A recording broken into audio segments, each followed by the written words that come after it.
After admitting he smoked marijuana years ago, Douglas Ginsburg is pulling out. I have today asked President Reagan not to forward my nomination to the Supreme Court. Unfortunately, all of the attention has been focused on our personal lives, and much of that on events of many years ago. The President and Mrs. Reagan deserve enormous credit for leading the fight against illegal drugs.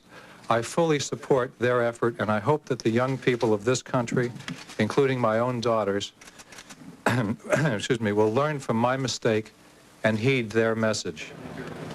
Ginsburg is the second Reagan nominee to the U.S. Supreme Court who didn't make it. His sudden fall has triggered angry reaction and brought on a spate of confessions. More from Bob Kerr.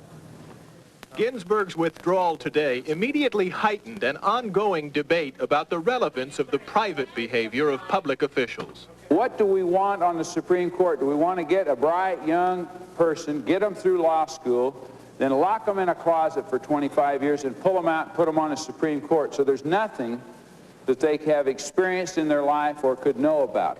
Only today, Senator Albert Gore, a Democratic presidential candidate, admitted he smoked marijuana in college and during Army service in Vietnam.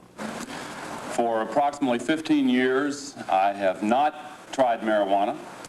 I have never used it at any time since I entered public office. Bruce Babbitt, another Democratic presidential candidate, said he used pot in the 60s as a civil rights worker in the South. Georgia Republican Congressman Newt Gingrich said when he tried it once, it had no effect on him.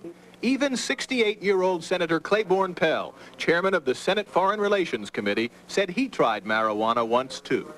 I don't think it should ruin their careers if they've otherwise straightened their lives out and done what's right. Are we going to condemn everybody that's made a mistake in our society? What's it coming to? Tonight, some senators are uneasy about what they are calling self-righteousness and hypocrisy. Some who don't necessarily believe Douglas Ginsburg could have survived the confirmation process believe he was allowed to pull out for the wrong reason. Bob Kerr, NBC News, Washington.